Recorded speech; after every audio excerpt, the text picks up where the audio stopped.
Hello everyone, welcome to the general education system. अॼु असां वञी रहिया आहियूं हिकु अहिड़े अहम टॉपिक जे बारे में ॻाल्हाइण, जेको टॉपिक हर टेस्ट में ईंदो आहे। IBA जी हर टेस्ट में, FIA में, जेके बि टेस्टूं वग़ैरह आहिनि, हर टेस्ट में जेका आहे इहो टॉपिक आहे ईंदो आहे। ऐं हिन टॉपिक सां रिलेटेड कम से कम 5 सुवाल ज़रूरु ईंदा आहिनि। त अगरि जेकॾहिं हिकिड़ो दफ़ो तव्हांजो इहो टॉपिक क्लियर थी थो वञे त ईअं सम्झो त तव्हांजा जेके आहिनि उहे 5 जेके टॉपिक्स सवाल जेके आहिनि उहे कंहिं बि टेस्ट जा जेके 5 सुवाल आहिनि उहे आसानी सां क्लियर थी वञंदा। त बिना पंहिंजो टाइम वेस्ट के अॼोको टॉपिक स्टार्ट कयूं था। अचो त पढ़ूं। अॼु असां पढ़ंदासीं प्रीपोजिशन जे बारे में। त व्हाट इज़ प्रीपोजिशन? प्रीपोजिशन छा आहे? Preposition is an important part of the English language. मतिलबु ही अंग्रेज़ी जेको ॿोली आहे उन जो हिकु अहम हिसो आहे। It is used to show a relationship between the noun and pronoun in a sentence. हिन जो कमु छा आहे? ही या प्रीपोजिशन जेको आहे उन जो इस्तेमालु कयो वेंदो आहे छाजे लाइ? जुमिले में जेका आहे उहो नाउन ऐं प्रोनाउन जेको आहे इसम ऐं ज़मीर जो जेको पाण में रिलेशनशिप हूंदो आहे, तालुकात हूंदा आहिनि, उहे ज़ाहिर करण जे लाइ। For example, he sat on the chair.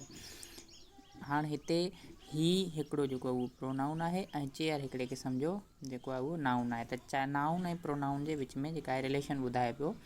ठीकु आहे, कहिड़ो ॿुधाए पियो? ऑन, मतिलबु कोई बि जेको आहे उहो प्रोनाउन आहे या नाउन, मतिलबु ही सेट ऑन द चेयर, त ही जेको आहे उहो छा करे पियो? कुर्सी ते वेठो आहे।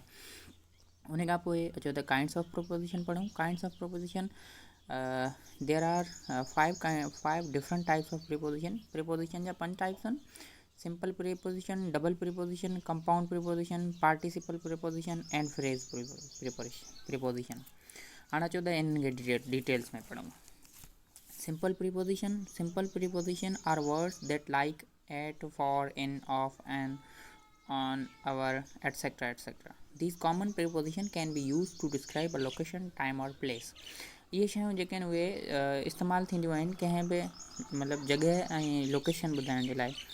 ठीकु आहे, जी ही सेट ऑन द चेयर, हू कुर्सी ते वेठो आहे। There is some milk in fridge में कुझु जेका उहो खीर पियो आहे। She was hiding under the table, ही टेबल जे हेठि लिकी वई।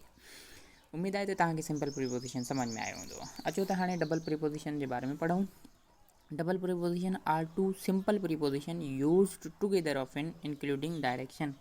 मतिलबु कि डबल प्रीपोजिशन जेका आहे उहो 2 सिंगल प्रीपोजिशन या सादा जेके प्रीपोजिशन आहिनि उन्हनि सां मिली करे ठहंदो आहे ऐं ही डायरेक्शन ॿुधाईंदो आहे।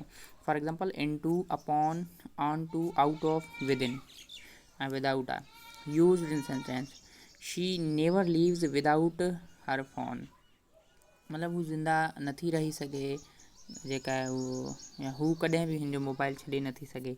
ठीकु आहे, त इहे जेके आहिनि उहे डबल प्रीपोजिशन्स। उमेदु आहे त तव्हांखे डबल प्रीपोजिशन समझ में आयो हूंदो। अगरि जेकॾहिं न आयो आहे त कमेंट में सवाल कजो। बेशक तव्हांखे जेका आहे उहो वरी तव्हांजा जेके ख़ुदशात आहिनि उहे दूरि कबा। अचो त पोइ हाणे असां पढ़ूं compound preposition. Compound preposition consist of 2 or more words, usually a simple preposition and another word to convey location. मतिलबु हिन में कंपाउंड प्रीपोजिशन में जेका आहे उहो मे बी 2 या ॿिनि खां वधीक लफ़्ज़ हूंदा आहिनि, पर घणो करे अॻे जीअं सिंपल प्रीपोजिशन ऐं हिन में जेको आहे हिकु ॿियो कोई बि वर्ड हूंदो आहे जेको लोकेशन जे बारे में ॿुधाईंदो हुजे। For example, in additional to, on behalf of, in the middle of and across from. हाणे हिननि जो यूज़ कयूं था सेंटेंसिस में। शी सैट अक्रॉस फ्रॉम मरी, I attend the meeting on behalf my company. मूं हिकु जेका आहे उहो मीटिंग अटेंड कई मुंहिंजी कंपनी जे बिहाफ ते। ठीकु आहे, उमेदु आहे त तव्हांखे कंपाउंड प्रीपोजिशन बि सम्झ में आयो हूंदो। हाणे असांजो जेको आहे उहो लास्ट जेको चोथों नंबर प्रीपोजिशन आहे जंहिंखे असीं चवंदा आहियूं पार्टिसिपल प्रीपोजिशन। अचो त उन जे बारे में सिखूं, उनखे पढ़ूं। पार्टिसिपल प्रीपोजिशन हैव एंडिंग विच एस, एड एंड इंग। For example, provided, during, considering, following, इहे जेके आहिनि उहे पार्टिसिपल प्रीपोजिशन आहिनि।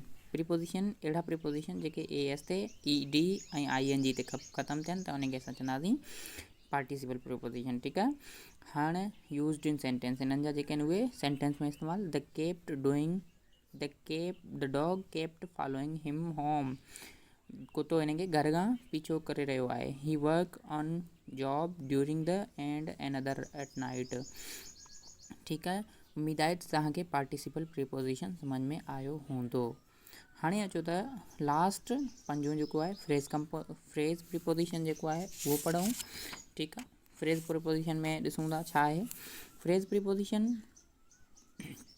Include preposition on object and object modifier. हाणे मिसाल on time, at home, before class etcetera used in sentence. I will get conference on time, मतिलबु आउं जेका आहे उहो कॉन्फ्रेंस टाइम ते रखी छॾींदुसि। John found his home world under the bed.